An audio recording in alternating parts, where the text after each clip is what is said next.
Welcome to the Home Building Hub, your essential podcast guide to building your new home. Hosted by industry experts Colin Bischoff and Darren Brennan, this conversational podcast will help better educate you about all things new home building so you can avoid costly mistakes and enjoy your building experience to the fullest, no matter which home builder you choose. Hey guys, before we kick off on the episode, I want to introduce you to a new phase of the Home Building Hub. We have decided to go back to school, that is SKOOL. We've created a community based on the back of a podcast we've been running for so long now. We've created a community for you, for all home buyers to jump in and get access to a whole range of tools, checklists, information, and most importantly, find other home buyers in there so you can follow people's journeys, you can share your own journey, and we're excited to build the most trusted community that is independent and objective in the whole country. So get in there, it's skoolschool.com. Look up Home Building Hub, download the app, come and say hi, and we will see you in there. Hey there, folks. Welcome to the Home Building Hub. You're with Colin and co-host Darren Brennan, as always. Darren, today we are going to talk about, I guess, the one thing that everyone's talking about is, the war overseas and the impact on our industry. Is there a COVID 2.0? I'm seeing that term being thrown around a fair bit, Daz. What we want to do today is probably give anyone who is currently building or about to, anyone who's thinking about it, also people in our industry, just a bit of a heads up on where we think it stands at the moment and what we expect to happen, even though there's so much uncertainty, I suppose, around. No one knows for sure, but based on our lessons from COVID, historically, it'd be good just to give people a bit of an insight what's happening already, what we think can happen moving forward, and where the opportunities lie. Yeah, absolutely. And I guess the key in this is it's not a political message; it's more just a bit of awareness more than anything else. So we're not here to talk politics. It's not about whether Trump should or shouldn't have gone into Iran and all that sort of crap. We're not interested in any of that. It's more, we're here now. What are the impacts of that and what does it look like? Yeah, absolutely. So I guess as a bit of an intro summary, naturally due to the war overseas, we're seeing a heightened level of unrest, uncertainty for everyone, and no doubt that's worldwide. We dive in a little bit more locally around our country. The first trigger is people seeing petrol prices increase, right? Everyone knows that. And unfortunately, we're seeing a lot of, I guess, not green, but a lot of greed shoots, not only appearing, I guess, across many other areas, but it starts with the fuel situation. It sort of feels a bit like the toilet paper situation that we started off with in COVID times. You know what I mean? So I would say that's stating the obvious, but just setting the tone for what we're going to talk about.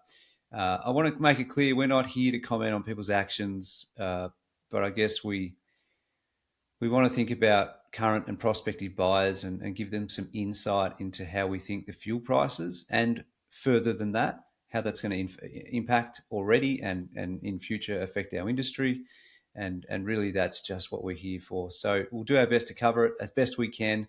We're sharing what we've seen, what we've learned, what we've read, what we're trying to compile and understand and bring it all together for you. But please understand, we're just a couple of guys doing a podcast. We do it for free. So keep your comments to yourself. You don't have to agree with what's going to happen or not. It's fine. We're just saying, here's a bit of a heads up, what we believe.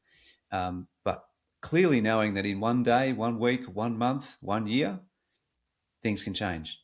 Like you said, off the air, so to speak, Daz, that this thing could end in a week. We don't know, but it could. So on the basis that that's not going to happen, we thought we'd give you a bit of a heads up. So lastly on that, unfortunately, as the media loves to do, what's triggered this, Darren, is that I've already seen countless doom and gloom articles out there pushing all the scare tactics that they did back in COVID and just creating a huge amount of doubt and instability and uncertainty and all those sorts of words. And I honestly reckon I've seen articles that were copied and pasted from 3 or 4 years ago. Like it's so much around, builders with, they're going to fall over and we project this, and this. And I think it's really important to understand during COVID, we did see builders fall over. We also saw a lot get through it. and those builders are still here today, and The majority got through it. yeah, and they would have learned a lot of lessons from that code, I can tell you. Yeah. So, I guess as we lead into the first question, Darren, are we at COVID 2.0? Yeah, great question. And I guess the answer to that from our point of view is not yet. Not yet. No, it's COVID versus the now is there is a key difference, I guess, from where we're at, and where we're at back then. So, COVID was a supply shock and a demand spike, right?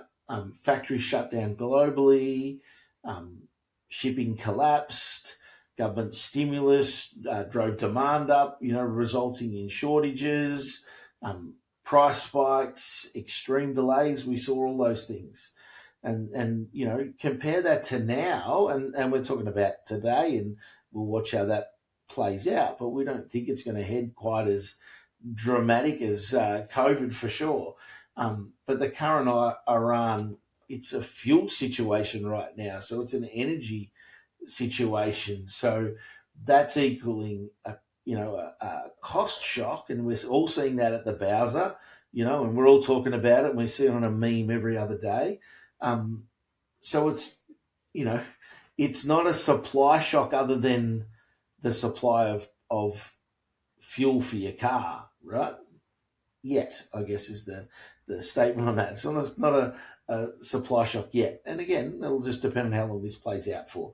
But obviously oil prices, fuel prices have risen. Therefore, we know the flow and effect of that. Transport costs are going up. Manufacturing costs are going to go up. Plastics and chemicals that are derived from oil are going to go up. And therefore, the cost to those businesses being suppliers or trades, we would expect to see some level of increase, right? That's just where we see it.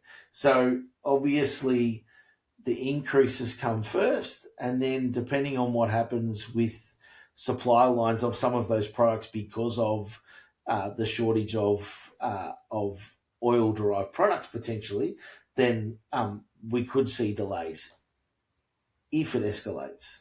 And it's a big if, right? This doesn't automatically become COVID 2.0. And again, I think the market, certainly without government stimulus, we're in a far different position as well from where that was back when the government kicked in and said, let's go encourage people to build homes and drive the economy that way. We're not in that position. And I doubt, whether the government would step in and provide any level of stimulus like they did during COVID that would really encourage a housing boom and a construction boom, because they haven't got the money to do it right now, I would suggest. So, but it can certainly slowly turn that way as things continue. But it's certainly going to be more controlled, I think, if that's the case. And I guess it's going to be interesting to see what happens with the fuel supplies, what happens with a whole lot of that. And again, hopefully what we see is our governments stand up and make really smart choices for all of us that impact that. So, time will only tell on all of that, I guess. No, it's very true. What are the risks here, Cole?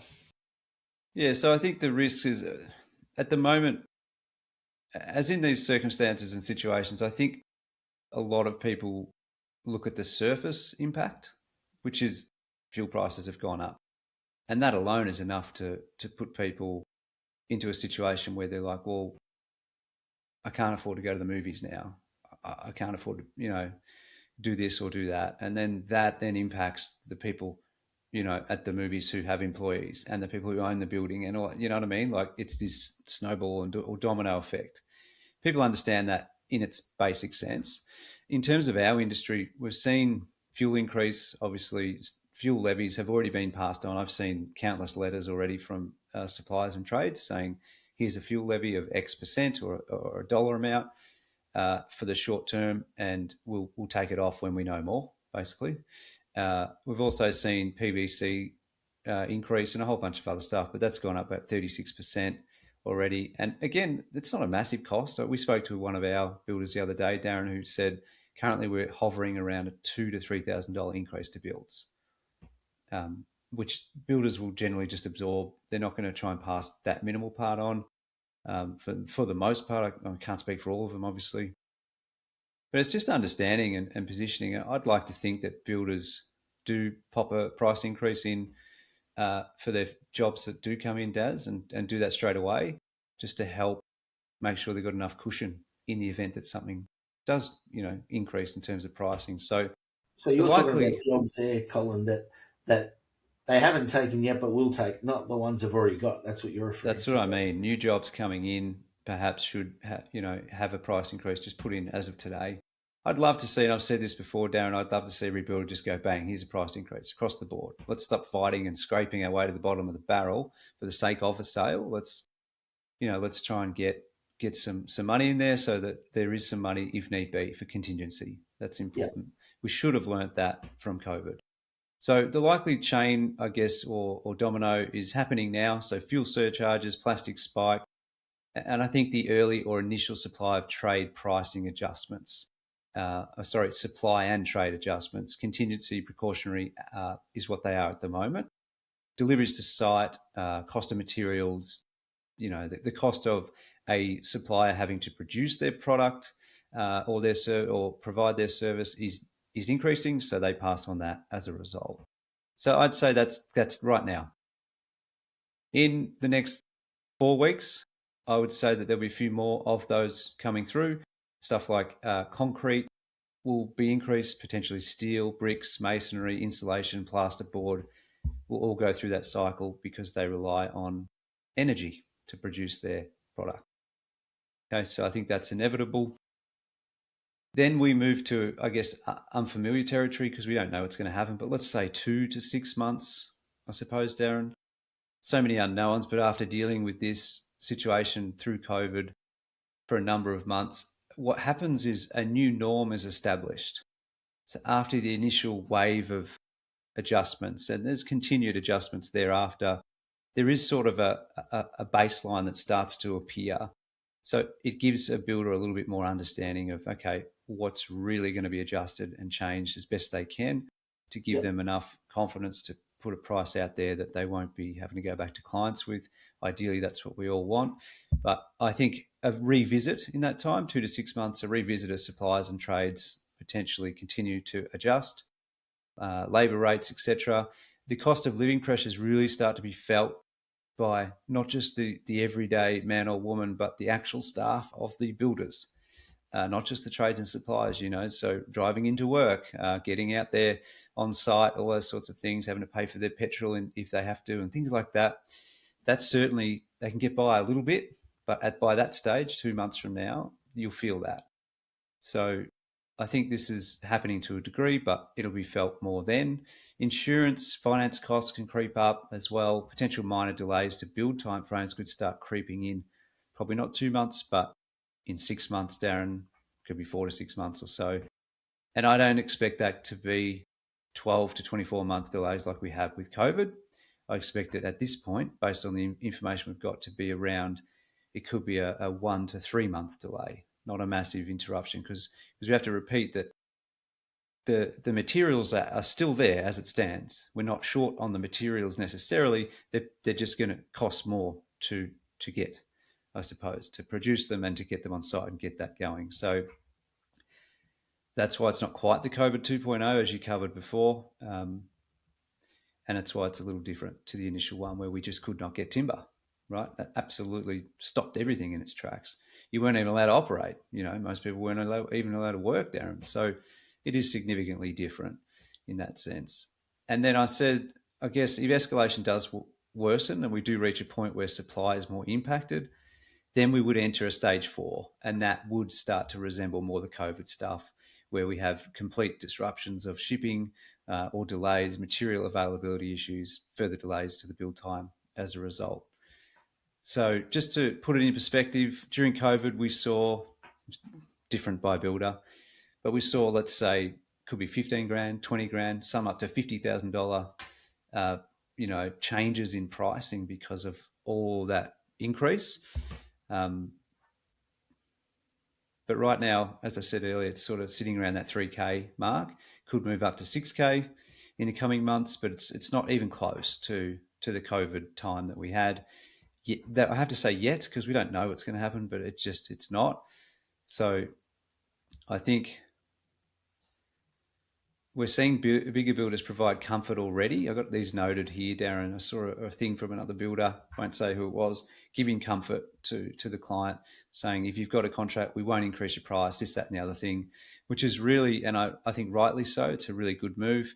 We're just offering up clear communication around stability and pricing and timeframes. All those things are really good. So I think clearly the reason they've done this is just because clients will expect the price increases to come. And then I suggest that the builders establish themselves in that case, giving them certainty and confidence that the price increase is going to be managed, and that the fact that they overcame COVID, they've learned a lot of lessons from it, that they're much better prepared this time around. So, yeah. Good. That's Yeah, most certainly. It's challenging times, but not uncharted waters. I guess it is. There is a little 100%. bit of a reflection of what happened in COVID. In the same way. So it does allow, people have gone in and experienced that before. Gives them better tools to be able to react to that and act accordingly, which is good. That's what we want, and I think being able to know how to navigate their way through is going to make it certainly easier for the builders and they're easier for their customers.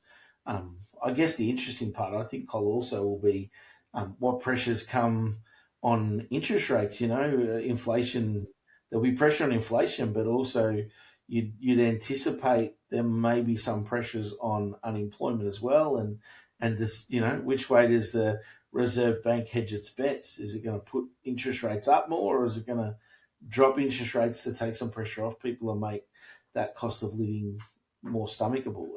And again, the governments are out there trying to do some stuff. Obviously, the state government in Victoria announced free public transport for the next month, which again takes a lot of pressure off people if they can use that. So, there are ways and means of which the governments are going to look to take some of that cost of living pressure away, because the fuel one's a big one. It certainly is a big bite. I was surprised. I put fuel in my car. It was about $155 in our Mazda CX-9. But I saw some guy filling up a diesel and it was $305. And I was like, that feels like you're filling a truck. You know what I mean? Not a car. Like it was like a Land Cruiser or something. But it was $305. I was like, wow, that's a lot of money for petrol. So interesting. So I guess what we should expect now and moving forward. So naturally, those cost of living pressures are going to hurt people every day, as they are already, no doubt. We've had the interest rate rise and now these other rises happening. So, that's being covered by all, as in all industries are suffering in the same way. But relating back specifically to the building industry, I guess you're going to see changes in builder behaviours. Right, things like more conservative pricing, right? So you'd expect that there probably won't be quite as much discounting and stuff going on. Some increases in prices immediately on new jobs. We wouldn't expect much on existing jobs in the system. I think builders will do the right thing and support those customers who are already signed up with them. There might be potentially shorter price protection periods. Some builders are out at 18 months. You might see those pulling back a bit now because of the unsurety of where that sits. Maybe they pull it back to 12 months or 9 months or something like that. Limited numbers of jobs accepted by builders. So again, they might start to understand and try and really control their workflows a bit better in terms of what's coming into their businesses.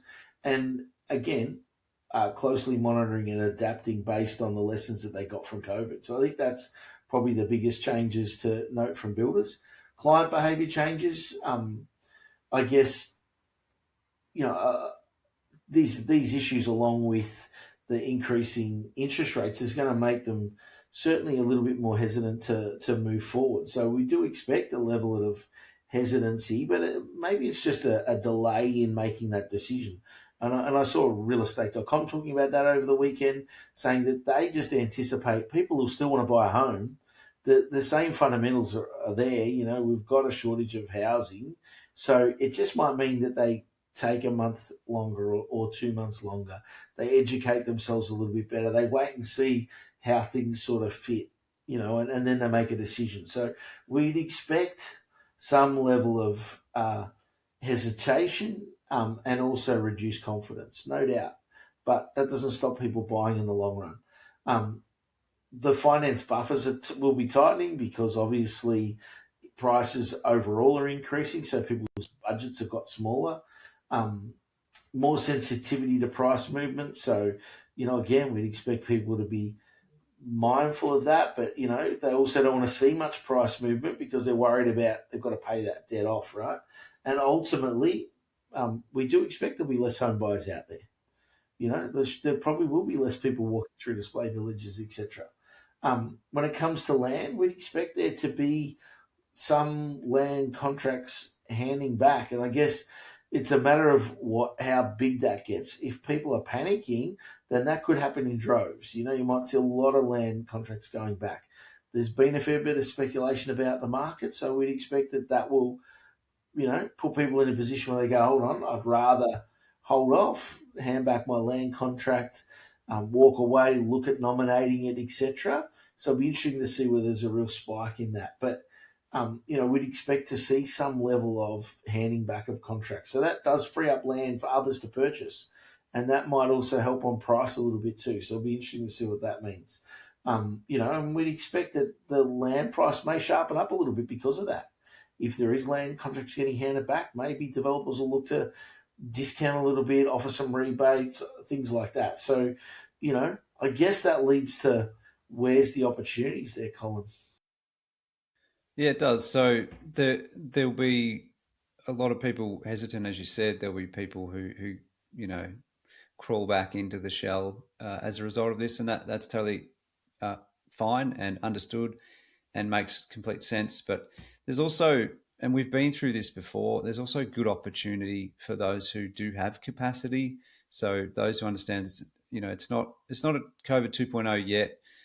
But that said, builders did get through that, and so did buyers. So anyone who bought a home, let's say 3 years ago, and built, Darren, despite maybe some increases they got given, despite some delays to the build time, depending on their builder and the challenges it went through. And I know I went through it personally, like as I've shared on this podcast before.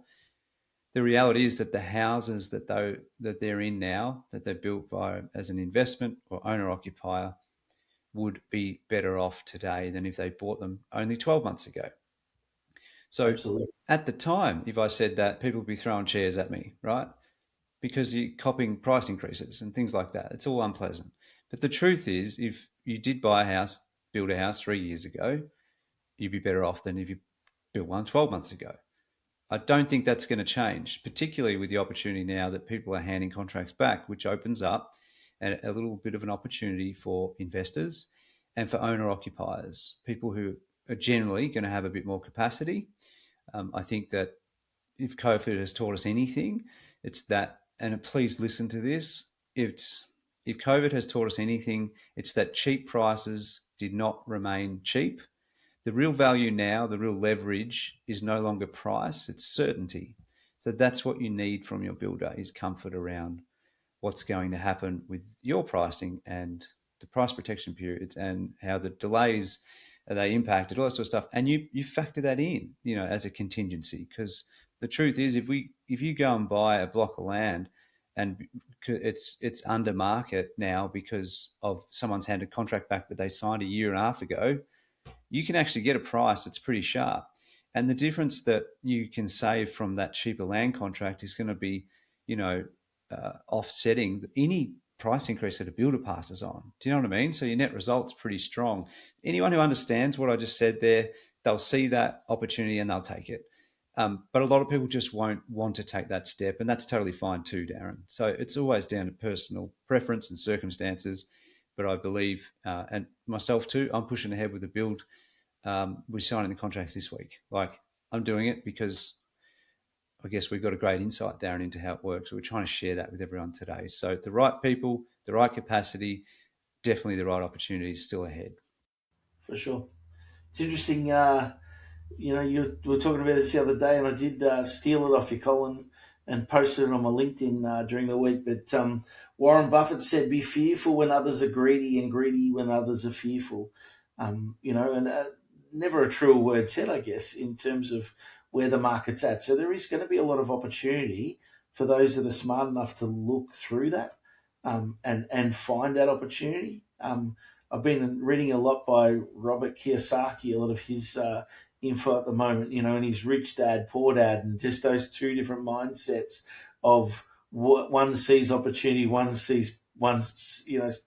see it at all, and quite interesting sort of how that's very much the case right now. So if you're brave enough to actually take action during times like this, and you do your homework, so don't just go reckless abandon into something. But if you do your homework and you're quick at it and you're smart at it, then there's going to be some really good opportunities, I think, in this current market for people. So, I guess, for those people that are in a real survival mode, we understand there's going to be people out there that, just ensuring they can put food on the table is going to be difficult for those people. Then maybe you do have to park your plans and see if you can just save up a little bit more money or be mindful of that. You can also look at other ways. There are other government schemes out there that might be able to help you.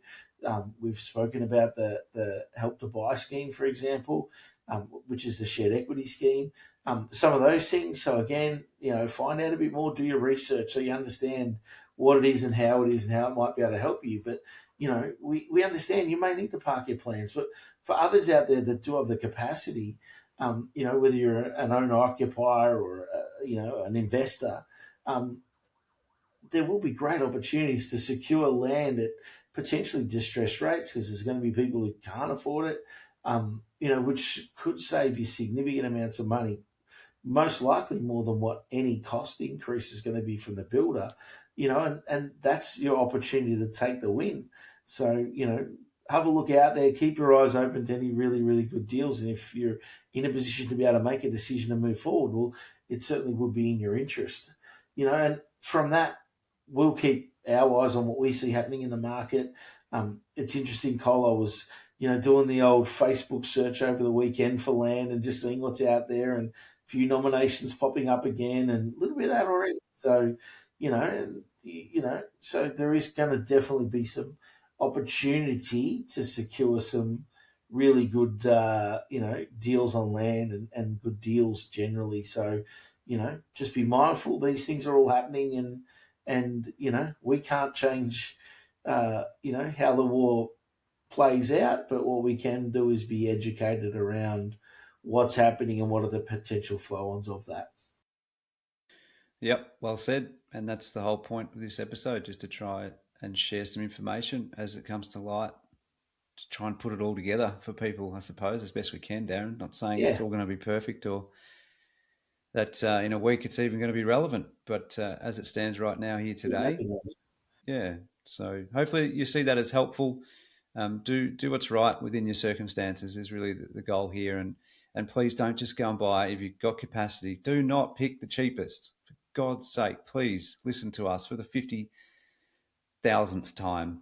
It's just not worth it. Cheap is no longer what's important. You need to make sure that there's certainty there, that you've got value there, and you understand the answers to the questions around timing and around price adjustments and solidarity in terms of the builder and their trades and their procurement and all those sorts of things. So, yeah, interesting time, Daz, but always opportunity. So, great. Absolutely. Thanks, everyone. Cheers. Appreciate you listening. As always, please leave us a 5-star review on the platform you're on. If you want to do a bit of education stuff, jump onto skool.com, that's school.com, and type Home Building Hub, and you'll see a whole bunch of resources in there. You'll just have to join up first. It's free, but there's heaps of resources that will help you with home building, regardless if you're ready to go now or in 12 months from now. Get your education on because it's all there for you. So enjoy. Thanks, guys. We'll see you in the next one. Bye. Thanks for listening to the Home Building Hub. As part of the podcast, we have to be a little careful to cover ourselves on a legal standpoint. So we do have a disclaimer. Whilst we're all about providing value to you, this podcast should not be considered legal or financial advice. It does contain general information only, and you should seek out independent professional advice on your own personal situation before you make any legal or financial decisions. 1,